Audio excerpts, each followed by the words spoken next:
إلهي لست للفردوس أعلى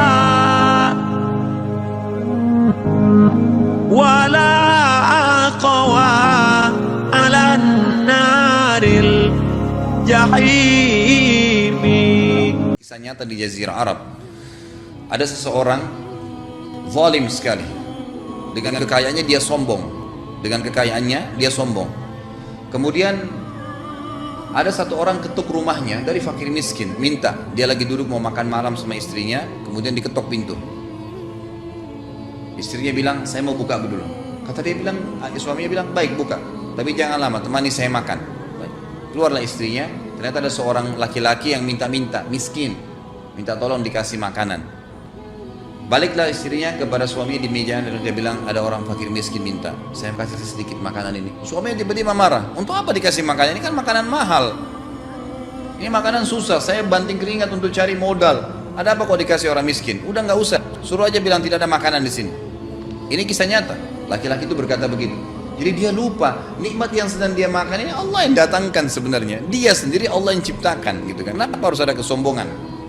Istrinya sampai nangis-nangis minta tolong kasih makanan, tidak mau. Baik, pergilah. Terpaksa istrinya sambil nangis mengatakan, dan ini istrinya tuh dimarahin, si fakir miskin depan pintu ini dengar, dimarahin dan dia sampai nangis, tolong dikasih sedikit fakir miskin, nggak boleh, agama perintahkan, tidak mau tahu, muslim. Istrinya terpaksa keluar depan pintu, maka maaf Pak ya, saya tidak bisa buat apa-apa, suami saya tidak mengizinkan. Baik, nggak apa-apa Bu, pergilah laki-laki itu. Subhanallah, dengan kasus ini terjadi 6 bulan kemudian. Tiba-tiba si laki-laki tadi yang kaya raya ini bangkrut, punya utang banyak, habis semua hartanya, diambil oleh orang-orang yang punya utang-utang dengan dia, gitu kan. Habis semuanya, selesai jadi miskin. Kemudian pada saat dia miskin, gitu kan, tidak bisa lagi buat apa-apa, akhirnya dia ceraikan istrinya. Saya nggak punya apa-apa lagi, nggak usah kau hidup sama saya, cerai. Baik, istrinya bilang saya masih bisa sabar. Enggak, saya sudah nggak bisa buat apa-apa, percuma, saya sudah miskin, tidak bisa apa-apa. Dia nggak mau, diceraikan istrinya dengan hikmah, nggak tahu kenapa gitu. Baik, setelah istrinya diceraikan, selesai masa iddahnya, tiba-tiba ada seorang laki-laki melamar. Menikahlah laki perempuan ini, dia masih muda, nikah dengan laki-laki tersebut. Laki-laki ini ternyata kaya raya, gitu kan, melamar dia. Baik, dia juga tidak pernah tanya laki-laki ini kenapa lamar dia, pokoknya dilamar oleh seseorang, dia istikharah, cocok, nikah, sudah. Selesai menikah ada satu kejadian. Kejadiannya hampir serupa dengan kejadian awal dia. Jadi waktu dia lagi makan malam sama suaminya, tapi suami yang kedua ini orangnya soleh, orangnya baik. Ada yang ketuk pintu. Kejadian hampir sama, semuanya kisah nyata. Kemudian si istrinya bilang saya mau buka pintu, silahkan dibuka pintu. Ada orang fakir miskin yang minta. Ternyata fakir miskin ini ya itu adalah mantan suaminya si perempuan tadi. Minta di rumah orang ini yang tadinya diusir sama dia.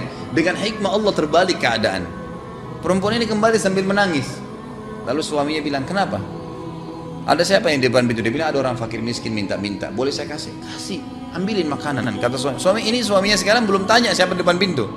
Ambilin, kasih dia, enggak apa-apa, kita masih punya banyak makanan. Langsung kata istrinya, apa kau ridho kasih dia? Dia bilang iya. Kau belum tahu orangnya, nggak apa-apa, kasih aja. Kalau orang minta dalam agama kita disuruh kasih. Dia bilang, tahukah kamu yang minta depan pintu adalah mantan suami saya dulu yang nolak memberikan makan. Ada satu orang miskin dulu dia tolak kasih makanan. Apa kata suaminya depan meja? Dia bilang, sebentar, kamu duduk dulu. Kamu tahu, ingat kisah itu? Dia bilang, iya. Kamu tahu siapa yang minta-minta depan rumah dulu? Depan rumah kamu? Dia bilang, tidak. Saya dulu minta-minta. Kata suaminya sekarang, saya minta-minta dulu depan rumah yang ditolak oleh suamimu saya. Dan saya mendengar waktu kamu dibantah-bantah atau dimarahin oleh suami kamu. Dan saya niat waktu itu minta kepada Allah agar diberikan kekayaan. Dan kalau memang kamu terceraikan oleh suamimu, saya minta jadi istri saya. Dan sekarang terkabulkan semua. Terbalik kasusnya dengan hikmah dari Allah SWT. Kadang-kadang manusia lalai, dia itu sangat lemah. Apa yang mau disombongkan dari semua badannya keluar kotoran. Kupingnya ada kotoran, hidungnya kotoran, kulitnya kotoran, semua kotoran. Apa yang mau dibanggakan?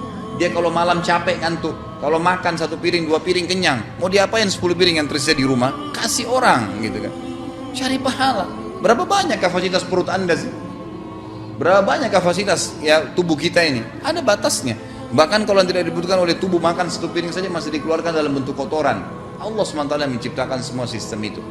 Maka hati-hati, ya, hati-hati dalam masalah-masalah seperti ini.